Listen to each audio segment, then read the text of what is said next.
14 March 2025 সালের সর্বপ্রথম চন্দ্রগ্রহণটি সংঘটিত হয়েছে।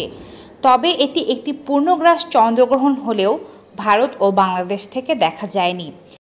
এরপরে 29শে মার্চ একটি সূর্যগ্রহণ হতে চলেছে, যে সূর্যগ্রহণটি আংশিক সূর্যগ্রহণ হিসেবে সংগঠিত হবে।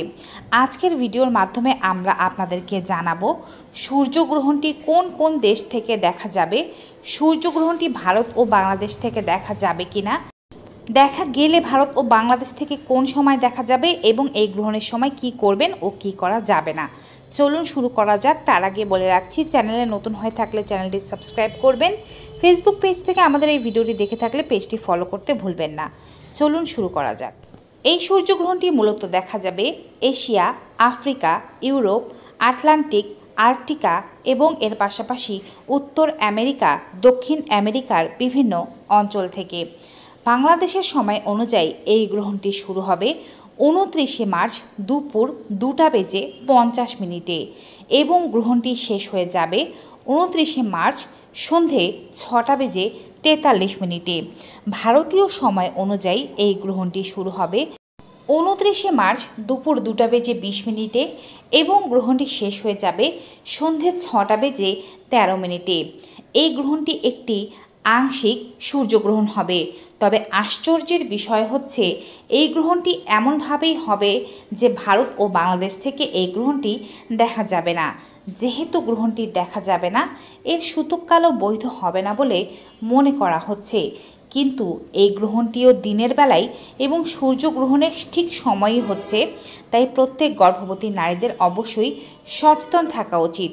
পৃথিবীর অন্যান্য দেশে যারা অবস্থান করছেন তারা জন্মসূত্রে ভারতীয় হয়ে থাকলে আপনি ভারতের যে সময়কাল বলেছি তার সাথে নিজের বর্তমান অবস্থানরত দেশের সময়ের পার্থক্যকে যোগ বা বিয়োগ করে নিয়ে আপনার দেশে সূর্যগ্রহণটি কোন সময় হবে তা বের করে ফেলতে পারবেন। আর যারা বাংলাদেশি জন্মসূত্রে এবং বর্তমানে পৃথিবীর অন্য কোনো দেশে রয়েছেন, তারা বাংলাদেশের যে গ্রহণের সময়কাল বলেছি তার সাথে নিজের বর্তমান অবস্থানরত দেশের সময়ের পার্থক্যকে যোগ বা বিয়োগ করে নিয়ে নিজের দেশের সূর্যগ্রহণের সময়সূচি বের করে ফেলতে পারবেন। এবারে জানাচ্ছি এই গ্রহণের সময় কি করা যাবে ও কি করা উচিত হবে না। এই গ্রহণটি একটি আংশিক গ্রহণ হলেও গ্রহণের বেশ প্রভাব থাকতে পারে। এই গ্রহণের সময় মুসলমান বোনদেরকে আমরা স্পেশালভাবে কোনো কিছু করতে বলছি না, কারণ তাদের ধর্মীয় শাস্ত্রে গ্রহণের সময় কোনো কিছু করতে হবে এমন কিছু বলা নেই। তারা গ্রহণের সময় চাইলে নামাজ পড়তে পারেন, জিকির করতে পারেন, ইবাদত করতে পারেন, কোরআন তেলাওয়াত করতে পারেন, তাদের ইচ্ছে মতো কাজ করে সময়টিকে অতিবাহিত করতে পারেন। যারা সনাতন ধর্মের মানুষ রয়েছেন তারা যদি গ্রহণের নিয়মাবলীগুলো মানতে চান তবে গ্রহণের সময় কি কি করবেন চলুন জেনে নিই। গ্রহণের সময় কোনো কিছু খাওয়া যাবে না। মলমূত্র ত্যাগ করা থেকে নিজেকে বিরত রাখার চেষ্টা করতে হবে। গ্রহণের সময় জল পান করাও নিষেধ। তবে গর্ভবতী বোনেদের অনেক দীর্ঘ সময় জল না পান করলে বা মূত্র চেপে রাখলে সমস্যা হতে পারে। তাই খুব তেষ্টা পেলে অথবা যদি আপনার খুবই বেশি প্রস্রাবের বেগ আসে সেক্ষেত্রে এটি ক্লিয়ার করে ফেলাই ভালো। গ্রহণের সময় বাসার বাইরে যাবেন না।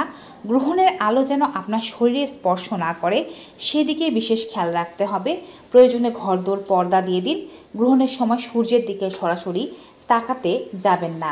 এছাড়াও গ্রহণের সময় আপনি অবশ্যই কোনো কিছু কাটা, ছেঁড়া, সেলাই, বোনাই এই ধরনের কাজ করবেন না এবং আপনি হাত পা মুড়ি করে শুয়েও থাকবেন না। শুয়ে থাকতে ইচ্ছা করলে হাত পা টান টান করে লম্বা হয়ে শুয়ে থাকবেন। এছাড়া সবচেয়ে ভালো হয় যদি চুল খোলা রেখে হাঁটাহাঁটি করতে পারেন। গ্রহণের সময় ভগবানের মূর্তি স্পর্শ করবেন না। কোনো ভালো কাজ, দান, অর্চনা, পূজা এই ধরনের কাজ করবেন না। মনে মনে সৃষ্টিকর্তার নাম জপ করতে পারেন। গ্রহণের আগে আপনার বাড়িতে তৈরি করা খাবারগুলো খেয়ে ফেলুন। অবশিষ্ট ভেজা খাবারগুলো ফেলে দিন। শুকনো খাবারগুলোতে তুলসী পাতা দিয়ে রাখুন এবং জলের পাত্রগুলোতে তুলসী পাতা দিয়ে রাখুন। গ্রহণের আগে ঘরদোর পরিষ্কার করে নিন। গ্রহণের পরে আরও একবার ঘরদোর পরিষ্কার করে নিন। ভগবানের ঘর পরিষ্কার করুন, নিজে স্নান করুন এবং গুরুজনদের আশীর্বাদ নিন। গ্রহণের সময় চিৎকার চেঁচামেচি বা কোনো ধরনের ঝগড়া এই ধরনের অশান্তি করবেন না, এতে করে কিন্তু আপনার অনাগত সন্তানের ক্ষতি হয়ে যেতে পারে। গ্রহণের সময়কাল পার হয়ে গেলে আপনি আপনার দিনের স্বাভাবিক কাজকর্মগুলো শুরু করতে পারেন। তো ভিউয়ার্স, এই ছিল গ্রহণের কিছু নিয়মাবলী। আজকের ভিডিওটি কেমন লাগলো কমেন্ট বক্সে অবশ্যই জানিয়ে দেবেন। ভিডিওটি বেশি বেশি সকলের মাঝে শেয়ার করে দিন যেন সবাই এর উপকারিতা পেতে পারে। বিদায় নেব, সবাই ভালো থাকুন, সুস্থ থাকুন, দেখা হবে নতুন কোনো ভিডিওতে। Goodbye and take care.